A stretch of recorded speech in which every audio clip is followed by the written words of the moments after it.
అభ్యంతరం ఉందన్నట్లుగా చెప్తున్న పరిస్థితి కనిపిస్తుంది. ఇదే అంశంపై డిబేట్ కొనసాగించబోతున్నాం. ముందుగా టీడీపీ నుంచి శ్రీనివాస్ నాయుడు గారు ఉన్నారు. శ్రీనివాస్ నాయుడు గారు, వైసీపీ క్లెయిమ్ చేస్తున్న, ప్రధానంగా ఆరోపిస్తున్న ఈ ఎలిగేషన్ ఏదైతే ఉందో, అంటే వాళ్ళ అభ్యంతరం ఏదైతే ఉందో, ఈసీ ఇష్యూ చేసినటువంటి నిబంధన పైన వారి అభ్యంతరం ఏదైతే ఉందో ఆ అభ్యంతరాన్ని మీరు ఏ విధంగా చూస్తారు? అందులో కొంత వ్యాలిడ్ రీజన్ ఉందని భావిస్తున్నారా?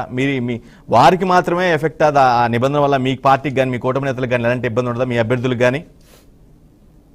సార్, ముందుగా మీకు ప్యానల్లో ఉన్నటువంటి మిత్రులకి, అదేవిధంగా బీఆర్కే న్యూస్ వీక్షిస్తున్నటువంటి ప్రేక్షక లోకానికి శుభ సాయంకాలం తెలియజేసుకుంటూ, సరే ఇప్పుడు వీళ్ళు చేసే ఆరోపణలన్నీ కూడా ఇట్లానే ఉంటాయి సార్. ఫస్ట్ నుండి మనం చూస్తున్నాము, వీళ్ళు చేసేదంతా కూడా అర్థం లేని ఆరోపణలు. ఇప్పుడు ఈసీ అనేది స్వయం ప్రతిపత్తి కలిగినటువంటి సంస్థ. ఇప్పుడు మనం ఈసీని మనం డిక్టేట్ చేయలేం కదా. ఇప్పుడు కాంగ్రెస్ పార్టీనో, తెలుగుదేశం పార్టీనో, బీజేపీనో, ఇంకోటి డిక్టేట్ చేయలేం కదా. వాళ్ళు ఇచ్చిన, ఇప్పుడు అందరికీ వాళ్ళు ఏది ఇస్తారో అది అందరికీ అవుతుంది. ఒకరికి మంచి చేసేది లేకపోతే ఇంకొకరి చెడ్డ చేసేది ఉండదు కదా. సార్ చెప్పండి ప్లీజ్. కాబట్టి ఇప్పుడు ఒకరికి అనుకూలంగా లేకపోతే ఇంకొకరికి ప్రతికూలంగా ఉండవు కదా. ఇప్పుడు మనకు ఏదైతే పోస్టల్ బ్యాలెట్ ఇష్యూ చేస్తారో ఆ పోస్టల్ బ్యాలెట్ పైన సీల్ వేయాల్సిన బాధ్యత ఆర్ఓది. ఎవరైతే ఆ పోస్టల్ బ్యాలెట్ ఇష్యూ చేస్తారో వాళ్ళది ఆ బాధ్యత. ఇప్పుడు ఎంప్లాయీ, ఒక ఉద్యోగస్తులు వాళ్ళ విధి నిర్వహణలో ఎక్కడో డ్యూటీ చేస్తారు కాబట్టి మనం పోస్టల్ బ్యాలెట్, లేదంటే హ్యాండిక్యాప్డ్, నడవలేని వాళ్ళు, లేదంటే 80 years అబౌవ్ ఉన్నటువంటి వృద్ధులకి సంబంధించి ఇచ్చిన బ్యాలెట్ అది. ఆ బ్యాలెట్ మనం సపోజ్ ఒక వృద్ధుడికి ఇస్తున్నాము, ఆ వృద్ధుని దగ్గరికి మనం ఎన్నికల నియమావళిలో ఎవరైతే డ్యూటీ చేస్తుంటారో వాళ్ళే తీసుకెళ్తారు. అక్కడ తీసుకెళ్ళినప్పుడు దాని మీద ముద్ర వేయాల్సిన బాధ్యత, వేయించాల్సిన బాధ్యత అక్కడ పోయేటువంటి అధికారులు. ఆ బాధ్యత ఓటర్ది కాదు కదా.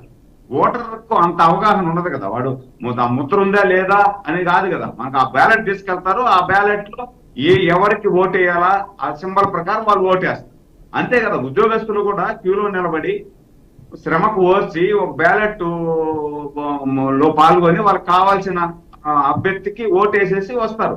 దాని మీద ముద్ర ఉందా లేదా ఇవన్నీ చూసుకోవాల్సిన బాధ్యత, ఆ ముద్ర వేయాల్సిన బాధ్యత ఆర్ఓది. కాబట్టి అదే స్పష్టంగా ఎవరైతే ఈ ఉద్యోగస్తుల అధ్యక్షులు సూర్యనారాయణ వాళ్ళు ఉన్నారో వాళ్ళు రేజ్ చేశారు ఈ ఇష్యూను. దీనికి బాధ్యులు మేం కాదు కదా, దానికి ఏదైతే ఉంది కాబట్టి దాన్ని సడలించాలి అని చెప్పారు. కాబట్టి దానికి అందరూ కూడా రాజకీయ పార్టీలు, ఒక పార్టీనే కాదు కదా, తెలుగుదేశం పార్టీ ఒకటే కదా, కాంగ్రెస్ పార్టీ కానీ, బీజేపీ కానీ, ఉన్నటువంటి పార్టీలు అందరూ కూడా ఒక రిక్వెజేషన్ పెట్టారు. ఆ రిక్వెజేషన్ కు సానుకూలంగా స్పందించి, కాబట్టి దాన్ని అది ఉన్నా లేకపోయినా పర్వాలేదు, దాన్ని వాల్యూడ్ గా స్వీకరించండి అని చెప్పి ఎన్నికల కమిషనర్ రూల్ పాస్ చేసి, అంటే ఎన్నికల కమిషనర్ పాస్ చేసిన ప్రతి రూల్ ని మాకు విరుద్ధంగా ఉంది అని వైసీపీ పార్టీ మాట్లాడుతా ఉందంటే, ఇంకా ఓడిపోతున్నామనే బాధలో ఏదో ఒకటి రేపు 4వ తేదీ తర్వాత మాట్లాడాల్సినటువంటి మాటలు పేరు నాని ఇప్పుడే మాట్లాడేస్తున్నాడు, రిహార్సల్ చేస్తున్నాడు. 4వ తేదీ మధ్యాహ్నం పైన మనం ఏం మాట్లాడాలా అనేది రిహార్సల్ చేస్తున్నాడు. వాళ్ళ కార్యకర్తలను కూడా సమాయత్తం చేస్తున్నాడు. అంటే 4వ తేదీ తర్వాత మనం ప్రతిపక్ష పాత్ర పోషించాల్సిందే, కాబట్టి మనం ఈ విధంగా మౌల్డ్ అయిపోదాము. మనం అమాంతంగా 4వ తేదీ వెంటనే మనం ఇట్లా జరిగింది అట్ట జరిగింది అన్నామంటే ఇబ్బంది అయిపోతుంది. కాబట్టి ఇప్పటి నుండి కూడా మనం అలవాటు పడిపోతాం. దానికి అలవాటు పడిపోయి 4వ తేదీ నుండి మనం పోషిద్దాము అని దానికి ఉదాహరణే పేరు నాని గారు మాట్లాడు. ఇప్పుడు లేకపోతే దీనికి అర్థం పత్రం లేని ఆరోపణలు లేని ప్రతిదే ఆరోపణలు చేయడమేనా?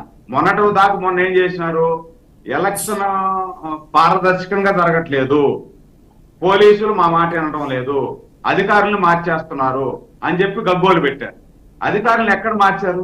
సిఎస్ ను మార్చేయమని చెప్పినాం మేము. సిఎస్ ని మార్చలేదా? ఎందుకు మార్చలేదు అయితే మరి సిఎస్ మీద ఇన్ని ఆరోపణలు వచ్చాయి, మరి సిఎస్ ను మార్చాలి కదా. డీజీపీని మార్చమని చెప్పి ఎప్పుడో చెప్పాము. ఎలక్షన్ అయిపోయిన 2 రోజుల ముందు డీజీపీని మార్చారు. కింద స్థాయి అధికారులు, సిఐలు, ఎస్ఐలు చాలా మంది అధికార పార్టీకి వంత పడుతున్నారు. పైన ఎస్పీ గారు చెప్పిన మాట కూడా ఖాతరు చేయడం లేదు కింద వాళ్ళు అని కూడా చెప్పాం మేము. వాళ్ళందరూ మార్చలేదే. Right. అంటే వాళ్ళు శ్రీనివాస్ గారు, చెప్పి శ్రీనివాస్ నాయుడు గారు. మేము వచ్చి రోడ్డు మీదకి వచ్చి వాళ్ళు మార్చలేదు కాబట్టి ఎలక్షన్ అంతా కూడా ఈ విధంగా చేసేసారు, పారదర్శకంగా జరగలేదు అని చెప్పి మేము చెప్పాలనా? రైట్ రైట్ శ్రీనివాస్ నాయుడు గారు, శ్రీనివాస్ నాయుడు గారు, ఇది ఒక నిమిషం సార్, కన్క్లూడ్ చేస్తాం ఒక్క నిమిషం. కాబట్టి ఇది ఆల్రెడీ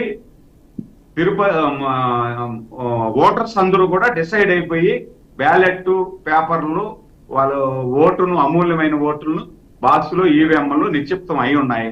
రేపు 4వ తేదీ తర్వాత వీళ్ళ భవిష్యత్తు అఫ్సియల్ గా తేటతలం అవుతుంది. 13వ తేదీ సాయంకాలమే అనఫ్సియల్ గా అయిపోయింది, వీళ్ళకి ప్రతిపక్ష పాత్ర ఇచ్చేశారు. 4వ తేదీ మధ్యాహ్నం తర్వాత అఫ్సియల్ గా అనౌన్స్ అవుతుంది వీళ్ళకి ప్రతిపక్ష పాత్ర కూడా పాపం ఎన్ని వస్తాయేమో, సింగిల్ డిజిట్స్ వస్తాయి అనేది కూడా అనుమానం ఉంది.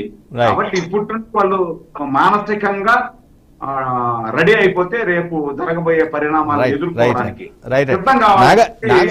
నాగార్జున రెడ్డి గారు, మీరు ఏదైతే మీరు రైట్ చేస్తున్నారో ఈసీ నిబంధన పైన అభ్యంతరం వ్యక్తం చేస్తున్నారో, ఆ నిబంధన వల్ల మీకు వచ్చే నష్టం ఏంటి? మీరు ప్రధానంగా ఎటువంటి నష్టం వచ్చే అవకాశం ఉంది?